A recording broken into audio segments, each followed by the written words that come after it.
Trigger is returning to Zone 0. She's having her first ever rerun banner and people have been asking, is she still worth it?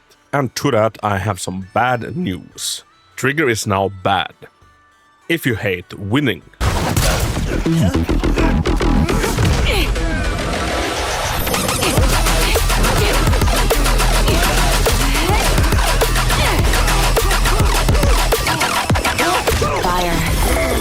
Something really powerful.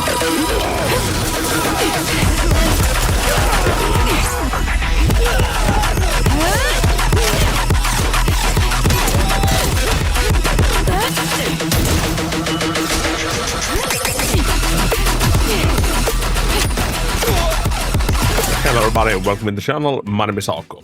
So, as I said, Trigger is coming back for her first ever rerun banner and I've been getting the question, is she worth it? And the simple answer, yeah. Trigger is still, in my opinion, one of the best aging agents in the game, with a little bit of a caveat. Now, what sets Trigger apart from all of these other standards that you can see here is that she requires almost no field time whatsoever. And if you break it down, field time is really one of the most important resources we have in the game. Once you fill up Trigger's bar once, well, we don't really have to care too much about her for the next upcoming, 40 seconds up to a minute. We sometimes switch into her and do an EA special attack, or refill her gauge and do an ultimate, whenever that is up. So the number one selling point with Trigger is she takes up no field time. The second selling point with her is that she works with both attack radiance and anomaly agents. In some cases, like also rupture agents, but a lot of Trigger's value is lost when it comes to rupture. Also, Trigger's additional ability is kind of specific, either it's an attack character or electric character, in order to make this work. Now, she can also work with Yijuan, for example, but Yufufu is the better option. But prior to Yufufu, Trigger was one of the best stunners we could bring with her. And in terms of aging, since this is her rerun, I'd say that she has aged gracefully, but since her release, we have had the introduction of rupture agents. And it's kind of hard to make a rupture team work together with Trigger, at least until we have our first ever electric rupture. So Yidari, for example, that is coming in the 2.3, the octopus lady, she's gonna have a hard time fitting in Trigger as the best slot option. But for attacker and anomaly, Trigger is still basically the GOAT. So I'd probably say that that's the number one thing that has taken a little bit off Trigger's value. Otherwise, she is still an excellent goddamn unit. So if you want to go for her now that she is rerunning, it's not a bad option. I will also say, because I'm trying to highlight the good things about the character and the negatives, give you all the information so you can make a more informed decision on your account. I will say that Trigger base kit, she's quite good. A Trigger, however, that also has her engine, or an engine like Xingyi's engine, Ice Teapot, and an M1 is a lot better than base kit Trigger. A lot of Trigger's power is put into her engine and a lot is put into her M1 specifically. So at M0 I would recommend Trigger still, going for her on the rerun, in some cases even more than Seed, depending on how your character is looking. And if you have the money or the pulse to spare, M1, R1 or W1 is extremely potent. Another good thing about Trigger is that she works like the new characters does.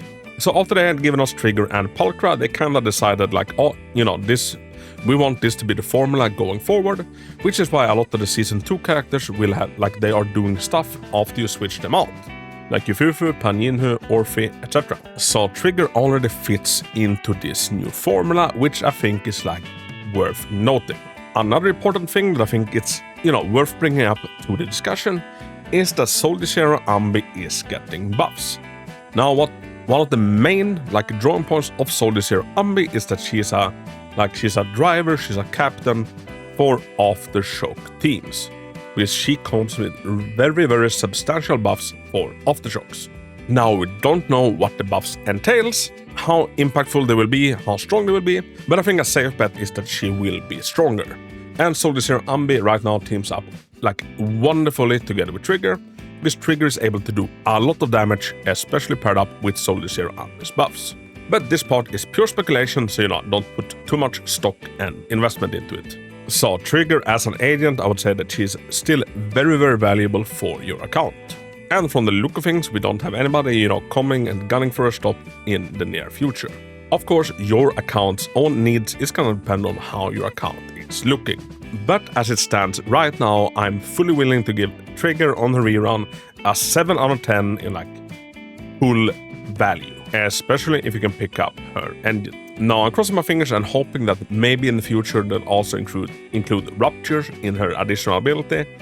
Don't count on that, I don't think so, but it would be a wish. And if that were the case, that was happening, I'd put the rating at even higher. But I do think that we might be heading into kind of a rupture swarm when it comes to agents. We'll see.